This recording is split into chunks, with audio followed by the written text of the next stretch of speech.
आज AIBI annual convention में SEBI chairperson Madhavi पुरीवंश ने आईपीओ में और सब्सक्रिप्शन को लेकर सख्ती दिखाई है। साथ ही जी बिजनेस की एक बड़ी खबर पर मुहर भी लगी है। आइए जानते हैं, हमारे संवाददाता ब्रजेश कुमार हमारे साथ है इस वक्त बताने के लिए क्या कुछ सेबी चेयरपर्सन ने आज कहा है और आईपीओ की प्रोसेस को लेकर सेबी किस तरह से और सुधार करने की तैयारी में। ब्रजेश बताएं। बिल्कुल, सबसे पहले तो जी बिजनेस ने कल जो ये खबर बताया था कि सेबी जो है म्यूचुअल फंड के स्मॉल और मिड कैप की जो इक्विटी स्कीम्स हैं उनके स्ट्रेस टेस्ट का रिव्यू कर रहा है, तो उस खबर पर कंफर्मेशन हुई है।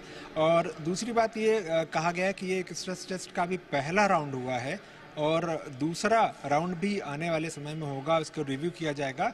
कई सिनेरियोज जो टेस्ट किए जा चुके हैं कि जहां पर सिचुएशन ठीक लग रही है, लेकिन कुछ और सिनेरियोज हैं जिन पर रेगुलेटर म्यूचुअल फंड इंडस्ट्री के साथ स्ट्रेस टेस्ट का रिव्यू करना चाहता है। तो एक बात ये हुई।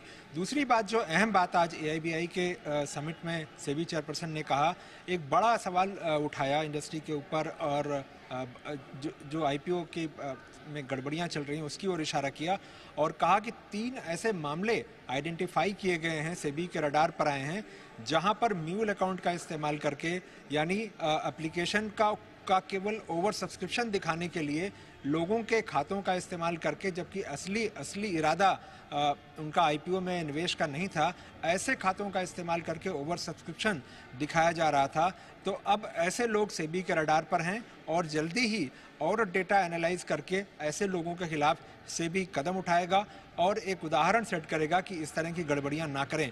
क्योंकि जब ओवर सब्सक्रिप्शन दिखता है तो खासतौर पर जो रिटेल इन्वेस्टर होता है वो एक तरह से लालायित हो जाता है, उसको लगता है कि ये इशू बहुत ही अच्छा है, शायद इसमें कहीं कोई दिक्कत नहीं है, इतना ओवर सब्सक्रिप्शन है मतलब लिस्टिंग गेन तो मिलेगा ही।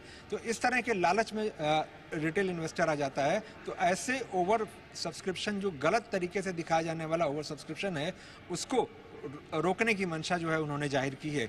तीसरी बात जो ये है कि जो IPO की प्रोसेसिंग में टाइम लगता है तो पहले के मुकाबले टाइम काफ़ी कम किया गया है, लेकिन ये IPO और दूसरे इश्यूज की प्रोसेस और तेज हो सके, इसके लिए सॉफ्टवेयर ऑटोमेशन का इस्तेमाल किया जाएगा। और ऑटोमेशन जो है डॉक्यूमेंट में अपने आप ही देखकर ये पता लगा लेगा कि इशू में कौन कौन सी चीज़ों की खामी है, डॉक्यूमेंट में क्या खामियां हैं, और उन खामियों को किस तरह से पकड़ करके और बताया जाएगा मर्चेंट बैंकर को कि वो ये जानकारियां लाएं और उसके बाद इशू जो है वो अप्रूव होगा। ओके, तो चलिए, ये है आपके लिए IPO सब्सक्रिप्शन में गड़बड़ी पर है सेबी की नजर, और ये बात खुद सेबी चेयरपर्सन ने कही है। आइए सुनते हैं। For the NII category, right, which is the high net worth, etc., within the first week is 68%. What? Yes. And retail category, which is less than 2 lakhs, is 43%. So I think first we have to acknowledge that the IPO market is also a market of traders and not investors. Now, when such traders wish to take risk with their eyes open, we are not a nanny state. It's okay. You want to take risk, please take risk. Okay? What we are unhappy about is some of the malpractices that we see. And I'll give you a couple of illustrations. So should you expect some measures from SEBI to come in that direction? I think the answer is yes, because we now have the data.